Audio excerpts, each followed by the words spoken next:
नमस्कार साथियों, आपके अपने हिंदी भाषा यूट्यूब चैनल पर आपका स्वागत है। दोस्तों, आज बड़ी ही महत्वपूर्ण वीडियो हमारी रहने वाली है। हिंदी साहित्य के इतिहास से संबंधित है।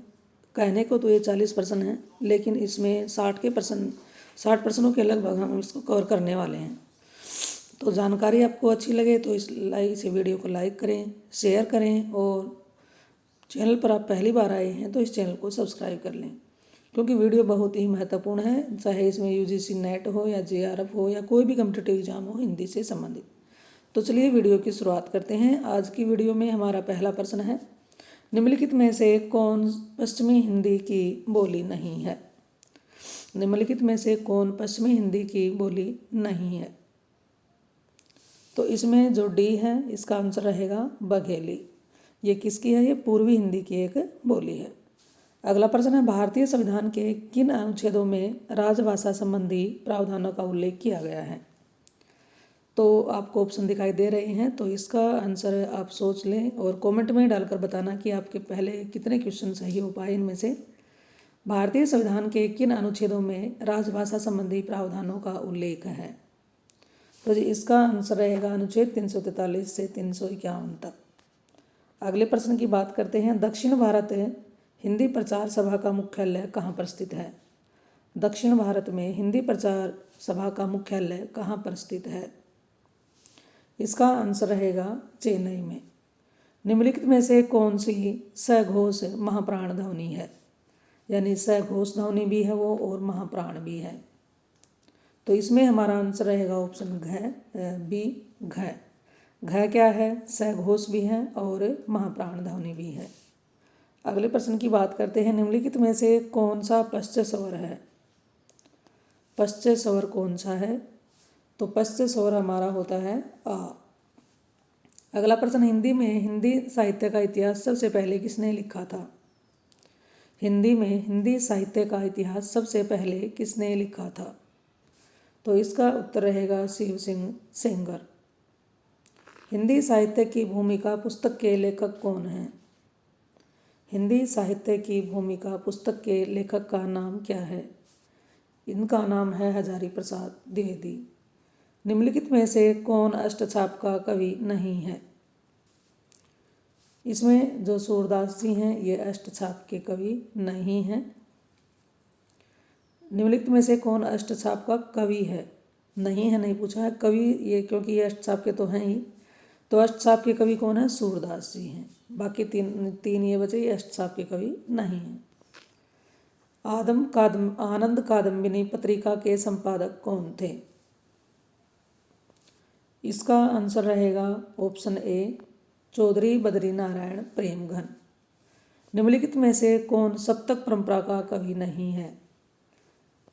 इसमें ऑप्शन आपके सामने हैं, उत्तर मैं इसको बता रही हूँ। श्रीकांत वर्मा सप्तक परंपरा के कवि नहीं हैं। भाग्यवती के लेखक कौन हैं? भाग्यवती के लेखक कौन हैं? श्री सदाराम फिल्लोरी। अंधायु किसकी रचना है? धर्मवीर भारती। कुटज के लेखक कौन हैं? कुटज के लेखक कौन हैं? हजारी प्रसाद द्विवेदी। निम्नलिखित में से कौन रचना अमरकांत की है? अमरकांत की रचना का नाम है जिंदगी और जोक। पहल का संपादक कौन है? पहल ये एक पत्रिका है, इसका संपादक कौन है? इसका संपादक का नाम है ज्ञान रंजन। धवन्यालोक किसकी कृति है? धवन्यालोक किसकी कृति है? आनंदवर्धन की कृति है। उज्ज्वल नीलमणि ग्रंथ के लेखक कौन हैं? इसके लेखक हैं रूप गोस्वामी। अभिव्यक्तिवाद के प्रवर्तक कौन हैं? अभिनव गुप्त। अभिव्यंजनावाद के प्रवर्तक कौन हैं? पहले वाले प्रश्न में और दोनों में अंतर है। पहले अभिव्यक्तिवाद के हैं अभिनव गुप्त और अभिव्यंजनावाद के प्रवर्तक हैं क्रोचे।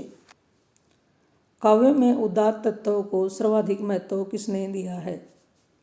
काव्य में उदात्त तत्वों को सर्वाधिक महत्व देने वाले आचार्य का नाम बताना है। तो इसका आंसर हमारा रहेगा लोनजाइस, ऑप्शन डी। अगला है हिंदी भाषा के विकास का सही क्रम बताना है। हिंदी भाषा के विकास का तो साथियों बड़े ही महत्वपूर्ण प्रश्नों पर चर्चा हो रही है। अगर जानकारी आपको अच्छी लगे तो वीडियो को लाइक करें, अपने साथियों के साथ शेयर भी करें और चैनल पर आप पहली बार आए हैं तो इस चैनल को सब्सक्राइब कर लें। बड़े ही महत्वपूर्ण प्रश्न रह रहे हैं ये। हिंदी भाषा के विकास का सही अनुक्रम क्या होगा? तो इसमें हमारा ऑप्शन रहेगा ए, पहले पाली, उसके बाद प्राकृत, अपभ्रंश और हिंदी। इससे पहले संस्कृत भी इसमें होती, तो सबसे पहले संस्कृत होती, पहले वैदिक संस्कृत और फिर लौकिक, फिर पाली, इस तरह से इसका क्रम होता।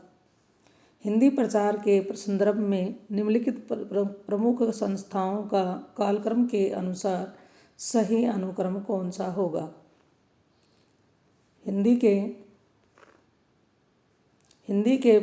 प्रसार के संदर्भ में निम्नलिखित प्रमुख संस्थाओं का कालक्रम के अनुसार सही अनुक्रम क्या होगा? तो इसमें 2 ऑप्शन ऊपर हैं और 2 ऑप्शन इसके नीचे हैं। तो इसका सही आंसर होगा ऑप्शन बी। इसमें सही क्रम क्या होगा? नागरी प्रचारणी सभा काशी, सबसे पहले इसका प्रकाशन हुआ था, इसका निर्माण किया गया था। हिंदी साहित्य सम्मेलन, उसके बाद प्रयाग। दक्षिण भारत हिंदी प्रचार सभा चेन्नई। राष्ट्रभाषा प्रचार समिति वर्धा। तो इस तरह से ये भी पूछ लिया जाता है कि हिंदी संस्थान कहाँ कहाँ हैं और उनके क्या क्या नाम हैं। तो काशी में हमारी है नागरी प्रचारणी सभा, और प्रयाग में हमारी हिंदी साहित्य सम्मेलन, और हिंदी प्रचार सभा ये दक्षिण भारत हिंदी प्रचार सभा कहाँ है? चेन्नई। और राष्ट्र प्रसार कहाँ है? वर्धा में है। अगले प्रश्न की बात करते हैं। हिंदी साहित्य के इतिहास लेखकों का कालक्रम के अनुसार सही अनुक्रम क्या होगा? तो इसमें हमारा उत्तर रहेगा ऑप्शन डी। और ऑप्शन डी में भी देखिए, इसको स्पष्ट करने का प्रयास करते हैं। सबसे पहले इसमें कौन आए? मिश्र बंधु, उसके बाद रामचंद्र शुक्ल, रामकुमार वर्मा, रामस्वरूप चतुर्वेदी जी। अगले प्रश्न की ओर चलते हैं। निम्नलिखित पत्रिकाओं के प्रकाशन का सही अनुक्रम बताइए। पत्रिकाओं का सही अनुक्रम बताना है। तो इसमें हमारा उत्तर रहेगा ऑप्शन सी, पहले कविवचन सुधा, उसके बाद सरस्वती, हंस और धर्म युग। इस तरह के प्रश्न भी देखे गए हैं, एग्जाम में आए हुए हैं। अगला हमारा प्रश्न है, निम्नलिखित पत्रिकाओं के प्रकाशन का सही अनुक्रम बताना है। ये तो हम कर चुके हैं। 25 का देखिए, निम्नलिखित रचनाएं आ गई हैं, इनको सही क्रम इनका बताना है। तो इसमें हमारा आंसर रहेगा ऑप्शन ए। इसमें ऑप्शन ए अंधेर नगरी है, उसके बाद अंधायुग, संसद से सड़क तक और मगध। अब इनके प्रकाशन काल को और इनके रचनाकारों को जान लेते हैं। अंधेर नगरी एक नाटक है और ये भारतेंदु हरिश्चंद्र जी का नाटक है।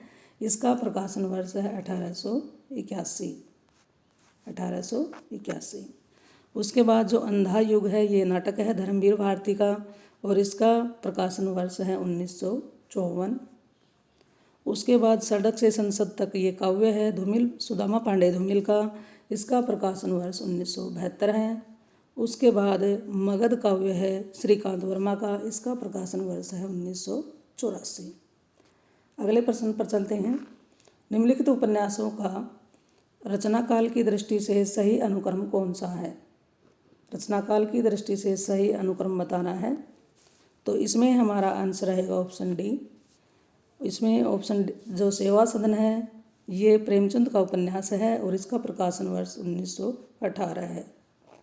उसके बाद त्यागपत्र जो है, ये जैनेन्द्र कुमार का एक उपन्यास है और इसका प्रकाशन वर्ष 1937 है।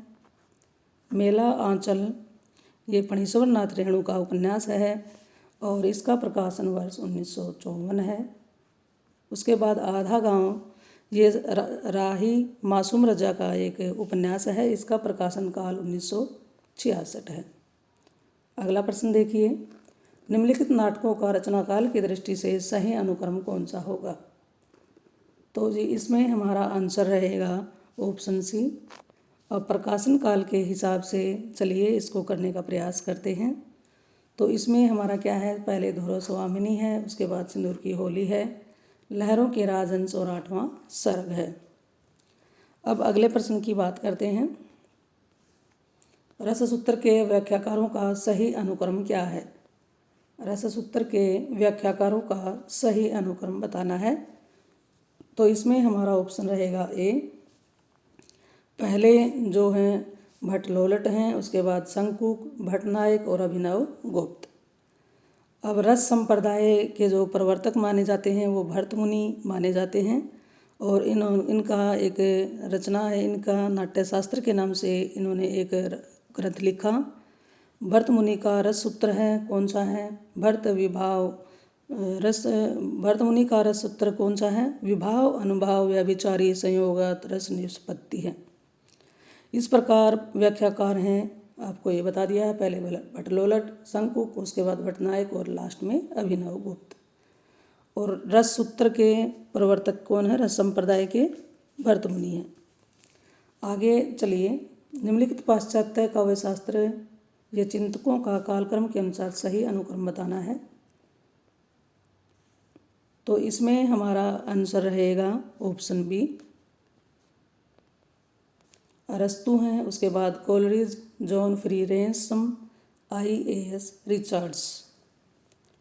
तो इसमें देखिए अरस्तु का समय कितना है? 348 ईस्वी पूर्व से 322 ईस्वी पूर्व तक। उसके बाद जो कोलरिज हैं ATS कोलरिज, इनका समय रहेगा 1772 से 1834 ईस्वी तक। उसके बाद जॉन क्रोरिस रैंसम, इनका समय रहेगा 1888 से 1974। उसके बाद IH रिचर्ड्स का समय रहेगा 1893 से 1979 तक। आगे देखिए, निम्नलिखित हिंदी के भाषाविदों को उनके ग्रंथों के साथ सुमेलित करना है। अब देखिए यहाँ पर भाषाविद दिए गए हैं और उनके ग्रंथों के साथ उनको क्या करना है? मिलाकर बताना है कि इनके ग्रंथ कौन कौन से हैं। तो इसमें देखिए मिलाने का प्रयास करते हैं। सबसे पहले कामता प्रसाद किसके हैं? हिंदी व्याकरण के हैं। उसके बाद हमारे जो किशोरीदास वाजपेयी जी हैं, ये किसके हैं? भाषा और समाज के हैं। उसके बाद हमारे जो इसमें उदय नारायण तिवारी जी हैं, ये किसके हैं? हिंदी भाषा और उद्भव। और लास्ट में रामविलास शर्मा जी हैं, ये किसके हैं? ये हमारे रहेंगे जो हमारी भाषा और समाज है। तो इसके अनुसार हमारा उत्तर रहेगा ऑप्शन बी। अगला प्रश्न हमारा है, निम्नलिखित काव्य ग्रंथों को उनके कवियों के अनुसार सुमेलित करना है। ये ग्रंथ दिए गए हैं, उनके कवि दिए गए हैं, इनको इनके साथ मिलाना है। तो चलिए इसको करने का प्रयास करते हैं। सबसे पहले आत्मजयी जो है, आत्मजयी है कुंवर नारायण की रचना। उसके बाद अगला है जो हमारा धरती, धरती किसकी है? त्रिलोचन जी की। उसके बाद है आंगन के पार द्वार, ये किसकी है? अज्ञे जी की है। और अगला है धूप के धान, ये किसकी है? गिरजा कुमार माथुर की। तो इसके अनुसार हमारा उत्तर आया ऑप्शन सी। अगला प्रश्न करते हैं, निम्नलिखित ग्रंथों को उनके लेखकों के साथ सुमेलित करना है। ग्रंथों के लेखकों के साथ इसको सुमेलित करना है। तो इसमें हमारा चलिए करने का प्रयास करते हैं। तो देखिए,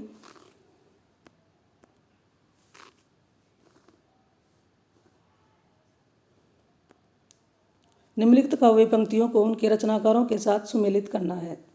वो पहले वाला प्रश्न आधा उसमें कट गया था, इस वजह से उसको छोड़ करके हम अगला प्रश्न करने जा रहे हैं। अगला जो हमारा प्रश्न है इसको करने का प्रयास करते हैं। चलिए करते हैं। ये उपमान मैले हो गए, ये किसके हैं? ये अज्ञे जी की पंक्तियाँ हैं। अगला जो हमारा है उसके बाद है दूसरा है हम राज्य लिए मरते हैं, ये हमारे किसके हैं? मैथिली शरण गुप्त के। बतरस लालच लाल की ये पंक्तियाँ हमारी किसकी रहेंगी? ये पंक्तियाँ हैं बिहारी की दास की। अगला है भगत ही ज्ञान ही नहीं कछु भेद, ये पंक्तियाँ किसकी हैं? तो ये पंक्तियाँ हमारी रहेंगी तुलसीदास जी की पंक्तियाँ। इसके अनुसार हमारा उत्तर रहेगा ऑप्शन बी। अगला हमारा प्रश्न है, दिए गए गद्य पंक्तियों को उनके लेखकों के साथ सुमेलित कीजिए। सुमेलित करना है, थोड़ा सा छोटा करने का प्रयास, ताकि आपको अच्छे से समझ में आ जाए। बड़ी ही महत्वपूर्ण पंक्तियाँ हैं, प्रश्न बड़े ही महत्वपूर्ण बनते हुए नजर आ रहे। अब देखिए, चलिए इसको करने का प्रयास करते हैं। सबसे पहले हमारा है वैर क्रोध का आचार और मुरबा है। तो ये जो हमारी पंक्ति है ये किसकी है? तो ये पंक्ति हमारी है रामचंद्र शुक्ल की। उसके बाद देखिए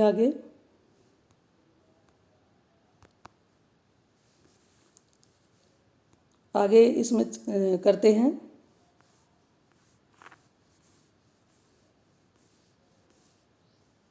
ये महत्वपूर्ण प्रश्न है, आपको वैसे ही करवाना पड़ेगा क्योंकि थोड़ा सा सिस्टम इसमें से हिल डुल गया है। तो इसमें देखिए हम करते हैं, चलिए सीधा सीधा ही करना पड़ेगा इसको। अब वैर क्रोध का आचार या मुरबा है, ये रामचंद्र शुक्ल जी की पंक्ति है। उसके बाद अधिकार सुख कितना मादक और सारहीन, तो जी ये पंक्ति हमारी है भारतेंदु हरिश्चंद्र जी की। उसके बाद हमारा जो है निज भाषा उनती है सब उनती को मूल, तो ये पंक्ति हमारी है प्रसाद जयशंकर प्रसाद जी की। उसके बाद है मर्द साठे पर पाठे होते हैं, तो जी ये पंक्ति हमारी है भारतेंदु हरिश्चंद्र जी की। तो इसके अनुसार हमारा उत्तर रहेगा ऑप्शन सी। आगे चलते हैं। निम्नलिखित पत्रिकाओं को उनके संपादकों के साथ सुमेलित करना है, पत्रिकाओं का मैच करना है। अब देखिए इसको आराम से करने का प्रयास करते हैं। सबसे पहले हिंदी प्रतीप है, ये किसकी पत्रिका है? ये बालकृष्ण भट्ट की पत्रिका है। उसके बाद ब्राह्मण किसकी है? ब्राह्मण पत्रिका है प्रताप नारायण मिश्र जी की। उसके बाद सरस्वती है महावीर प्रसाद द्विवेदी की। और उसके बाद वसुधा है हमारी पत्रिका, ये हमारी है कमला प्रसाद की। तो इसके अनुसार हमारा आंसर रहेगा ऑप्शन ए। अगला, निम्नलिखित ग्रंथों को उनके काव्य रूपों के साथ सुमेलित करना है। ये ग्रंथ आ गए और किस रूप में होते हैं, इनके साथ इसको सुमेलित करना है। चलिए करने का प्रयास करते हैं। देखिए सबसे पहले पंचवटी है, तो जी पंचवटी हमारी किसकी है? ये रचना पंचवटी क्या है? ये एक खंड काव्य है। उसके बाद प्रिय प्रवास क्या है? प्रिय प्रवास एक महाकाव्य है। और एक कंठ विस्पाई ये क्या है? ये हमारी क्या है? एक कंठ विस्पाई, एक कंठ विस्पाई ये हमारी क्या है? काव्य नाटक है। शिवा भावनी क्या है? शिवा भावनी मुक्त काव्य है। तो इसके अनुसार हमारा उत्तर रहेगा ऑप्शन सी।